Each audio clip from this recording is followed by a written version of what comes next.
Un autre exemple que je trouve intéressant pour comprendre la segmentation et le rôle de la segmentation, c'est les marques de céréales. Aujourd'hui, si vous allez dans une épicerie, vous allez voir un mur entier de marques de céréales qui sont en gros contrôlées par quelques marques, Kellogg's, General Mills et quelques autres marques. Et si vous voyez cette image, vous vous rendez compte qu'il y a énormément de marques différentes qui vont aller rejoindre des publics assez précis. Ça peut être les gens qui vont chercher un aliment un petit peu plus nature, riche en fibres. Ça peut être les familles qui vont acheter des céréales pour leurs enfants qui vont être plus sucrées. Ça peut être des céréales un peu plus gâterie ou collation, plaisir. Donc il y a plein de façons et en fait les marques sont très très bonnes pour identifier ces différents segments et en fait elles savent à peu près qui va acheter telle ou telle marque de céréales. Donc si on continue cet exemple-là, une marque est arrivée sur le marché et qui a fait quelque chose qui avait été très peu fait parce que le marché des céréales est très codifié depuis de nombreuses années, c'est la marque Vector. Donc c'est une marque qui est arrivée sur le marché en ayant choisi un segment qui n'était pas du tout adressé par aucune marque de céréales. Donc là je vais vous laisser réfléchir si vous voulez mettre sur pause à qui s'adresse et quel serait le segment type pour la marque Vector.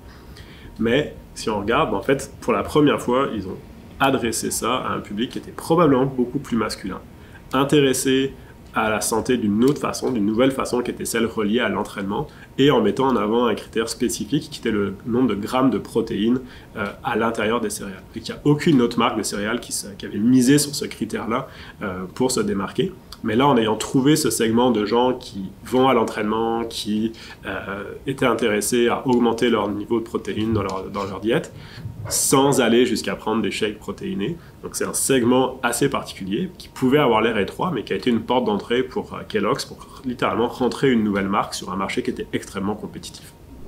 Donc ça me permet de faire le saut avec une théorie sur la segmentation qui est celle de l'océan bleu.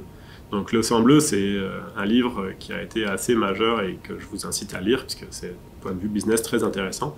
C'est de réaliser qu'il y a quelques marques qui ont réussi à créer leur propre océan bleu, à contrario des océans rouges. Donc un océan rouge, c'est, imaginez le marché des céréales, vous arrivez avec une nouvelle marque de céréales, vous allez être en compétition directe avec toutes les autres marques. Les consommateurs vont regarder votre produit et vont vous évaluer par rapport à ces marques-là.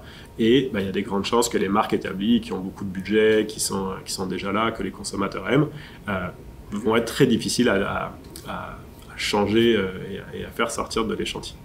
Cette théorie de l'océan bleu, en fait, c'est pour une entreprise de trouver un marché qui n'a encore pas été adressé.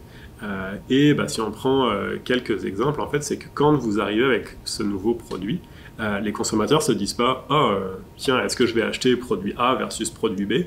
mais vous êtes le seul à pouvoir être utilisé. Donc, un exemple de ça, c'est par exemple les souliers Toms. Donc, c'est une mode qui a été assez forte dans les années 2000. En fait, c'est un créateur qui a lancé une paire de souliers avec un volet éthique. Donc, pour chaque paire de souliers achetée, il offrait une paire de souliers dans un pays en développement. Et avec ce volet éthique, en fait, on peut se dire que les consommateurs qui ont embarqué avec cette marque-là, ils n'étaient plus en train d'hésiter entre d'acheter des Nike, des Adidas ou cette marque-là, Toms. Les gens voulaient cette marque-là. En fait, il avait créé son propre océan bleu.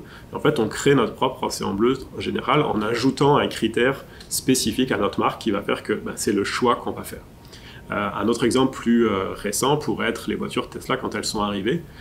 Les gens qui achetaient des voitures Tesla, il y a quelques années, maintenant le marché s'est un petit peu rétabli, mais quand ils ont créé ce marché de voitures sport un peu haut de gamme électriques, ils étaient les seuls en fait à avoir ce critère-là. Donc un acheteur de Tesla n'allait pas comparer à d'autres véhicules parce que techniquement, s'il voulait ce genre de véhicule-là, il n'y avait que la marque Tesla qui pouvait répondre à ce besoin-là. Donc ils ont littéralement créé ce marché. Ça, pour faire ça, il faut avoir une bonne compréhension de notre segment, comprendre ce qu'ils veulent et vraiment arriver à transformer un marché qui pourrait être très très compétitif de base, mais en ayant une stratégie qui va faire un pas de côté et d'aller chercher un segment qui, pour le moment, ses besoins n'étaient pas vraiment adressés. Un autre exemple que je vais prendre ici, c'est le cas de Emma, donc une start-up montréalaise qui vend des services d'assurance vie. Et en ayant choisi un marché assez précis, donc si vous voyez ces images-là, vous avez peut-être la même chose pour imaginer qui serait le public cible pour cette marque-là. Mais en fait, c'est un public qui est beaucoup plus féminin. Par exemple, on voit ici que les personnes qui sont sur les vidéos sont toutes des femmes, beaucoup plus jeunes que ce qu'on pourrait imaginer du marché traditionnel de l'assurance vie.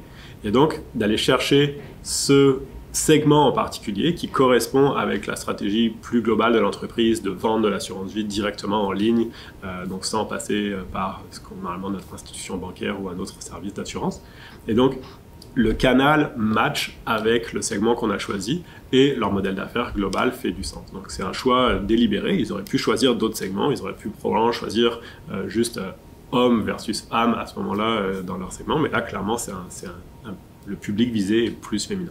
Ça ne veut pas dire que si vous êtes un homme, vous ne pouvez pas aller sur leur site et qu'ils vont vous dire n'achetez pas notre service, mais simplement que les efforts de communication ont été faits pour aller chercher le segment qui probablement répondait le mieux. Donc dans tout le processus de votre entreprise, vous allez continuer de faire de la validation, d'aller chercher le fameux product market fit, donc d'aller identifier ça, mais ce product market fit, il n'est pas dans l'absolu, il est spécifiquement par rapport à un segment, et donc le travail est d'aller tester souvent plusieurs segments jusqu'à ce qu'on trouve celui qui répond de façon efficace au message qu'on va envoyer et qui va être intéressé à vos produits. Donc on a vu ici des exemples d'entreprises ou de startups qui étaient déjà avancées, qui avaient disposé de budgets assez intéressants, et en fait pour faire leur travail de segmentation et tout ce qui est lié derrière en communication, à l'étape où vous êtes, vous avez des ressources qui sont très limitées. Donc vous pourriez me dire, bah oui, moi, mon entreprise, si je suis capable de toucher 50% de la population, tant mieux, j'ai juste un plus gros bassin de clients. C'est de façon contre-intuitive, pas nécessairement un avantage pour vous, et c'est ce que les financiers vont vous dire à un moment donné en disant non mais on veut que vous soyez focus sur un segment parce que c'est la meilleure façon d'adresser un marché plutôt que de se disperser. Simplement pour des questions de ressources. Vous n'aurez jamais les ressources pour aller parler à l'ensemble de la population ou à 50% de la population, et donc avec des ressources limitées, vu que vous voulez parler à ces gens-là de façon répétée, qui finissent par vous connaître, de créer un sentiment de familiarité avec ces clients-là, quels qu'ils soient, en B2B ou en B2C. C'est rare qu'on achète à un inconnu, donc il faut déjà que les gens aient appris à vous connaître.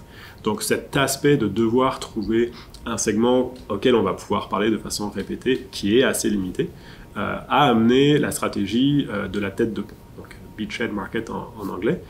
Donc une stratégie qui est assez intéressante et vraiment en se disant, à l'étape où je vais choisir les premiers consommateurs et le segment, même si c'est 50 personnes, même si c'est 100 personnes, je vais identifier ces gens-là et je vais comprendre comment je vais pouvoir les rejoindre. Et en partant de cette tête de pont-là, donc stratégie militaire, ensuite on va élargir et aller grossir petit à petit notre avancée et prendre des positions sur le marché. Donc on ne peut pas aller d'un seul coup chambouler un marché qui est très établi avec des joueurs, des compétiteurs, ils vont réagir, les clients ne sont pas nécessairement en attente d'un nouveau produit, donc d'aller chercher les meilleurs clients et le meilleur segment. Donc si on prend un exemple et qu'on va atteindre, on vend une solution par exemple pour de l'immobilier qui pourrait aussi bien marcher pour des tours à condos, du logement locatif, des résidences pour personnes âgées.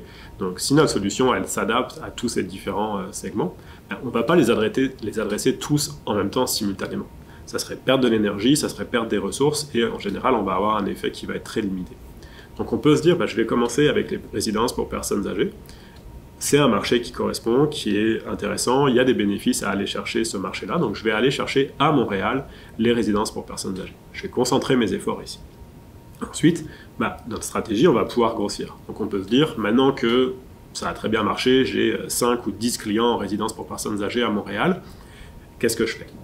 Peut-être que je me concentre sur ce marché-là, et là je vais simplement aller chercher des nouveaux marchés à l'extérieur, comme par exemple à Toronto. Ça a marché à Montréal, je fais juste une extension à Toronto sur le même type de segment.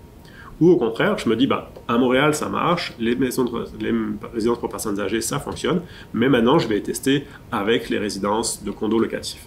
Donc là je vais élargir mon segment et petit à petit aller chercher des nouveaux segments et grossir et d'aller chercher des nouveaux clients et de croître de cette façon-là. Donc à chaque fois, on essaye d'aller chercher 100%, 80%, même 50% de l'ensemble des consommateurs potentiels pour notre produit ou notre solution sur un marché très restreint. Et une fois qu'on a atteint du succès sur un segment, on avance et on va chercher du succès sur d'autres segments. Donc c'est toujours des choix stratégiques et c'est votre rôle en tant que CEO d'entreprise et de start-up de faire ces décisions-là. Si on prend l'exemple d'une start-up montréalaise qui s'appelle Mekasys, qui commence à avoir du succès en vendant un produit qui est un projecteur laser dans les sites de construction. Donc pour toutes les entreprises qui font de la construction, ça projette au sol les différents emplacements, par exemple pour construire des cloisons ou là où devra être la sortie pour la plomberie ou pour l'électricité. Et c'est un produit qui aurait pu trouver des débouchés pour tous les marchés, tous les milieux de la construction, donc toutes les corps de métier.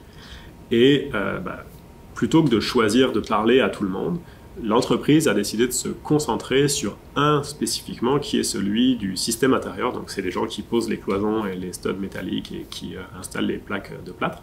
Et c'est un corps de métier vraiment spécifique, mais ils se sont rendus compte que c'est probablement celui qui répondait le mieux quand ils présentaient le produit. Et surtout, ça leur a permis de ne pas se disperser. Donc c'est un marché qui est déjà gigantesque. En fait, aux États-Unis, il y a des salons professionnels qui sont juste sur ce marché. En fait, ça permet quoi pour l'entreprise? Le site internet qu'elle va faire, elle va parler spécifiquement à ce segment. Donc si vous êtes quelqu'un qui fait du système intérieur, qui construit dans des immenses tours, vous allez aller sur le site, vous comprenez directement que le produit s'adresse à vous, et ça se peut que vous ayez vu aussi le produit dans différents salons, et que vous l'ayez vu plusieurs fois, et c'est ce que je disais tout à l'heure, cette familiarité qui fait que finalement, vous avez plus de chances de convaincre un client, il vous a vu, vous avez eu le temps de lui expliquer. Au contraire, avec les mêmes ressources, si vous aviez voulu parler aux plombiers, aux électriciens, donc aux immenses compagnies qui font ces services-là, il aurait fallu vous démultiplier et probablement saupoudrer les ressources que vous aviez et peut-être d'avoir un impact qui était beaucoup moins important au final. Donc ça ne veut pas dire que la compagnie ne pourra pas un jour développer ses activités et d'aller aussi faire des offres pour ces différents autres corps de métier, mais leur stratégie pour commencer a été celle-là. Et ce qui est intéressant, c'est qu'aujourd'hui, ils sont actifs au Japon, par exemple, donc ils ont préféré garder ce focus sur le système intérieur, mais en allant développer des marchés à l'international, plutôt que se dire, en fait, on a notre marché ici, en Amérique du Nord, et on va développer et élargir. Donc cette même stratégie de tête de pont a été vraiment très bien appliquée dans ce cas-là et a apporté du succès. Avant de vous laisser aller travailler sur votre business model Canva et de réfléchir à vos segments, peut-être quelques conseils ou points pour partir. Donc le premier, c'est que vous n'êtes pas la cible. Donc vous pouvez penser à vous, vos besoins et ce que vous faites et vos habitudes, mais vraiment détachez-vous-en le plus vite possible pour vraiment comprendre quelles vont être les attentes, quelles vont être les caractéristiques spécifiques de vos segments. Et vraiment, ça c'est relié à toutes les autres actions pour l'entrepreneuriat quand on est en phase de validation, mais parler à nos clients, essayer de les comprendre, poser des questions pour identifier c'est quoi leurs habitudes, qu'est-ce qu'ils vont rechercher, quelles sont leurs attentes, quelles sont leurs opinions sur certains sujets. Donc c'est toutes des questions que vous devez poser et en fait au fur et à mesure vont vous permettre de dresser un portrait de plus en plus précis de votre segment. Donc au début vous allez poser des hypothèses, les identifier, mais vraiment au fur et à mesure ces hypothèses-là doivent être validées. Donc c'est vraiment votre travail pour les prochains mois de faire cet exercice. Merci à tous pour votre attention. N'hésitez pas à poser des questions à l'équipe de Propolis à propos de tous ces sujets-là ou à vos conseillers stratégiques lors de vos rencontres. Sur Slack ou que ce soit en direct, nous serons toujours là évidemment pour répondre à tout ça.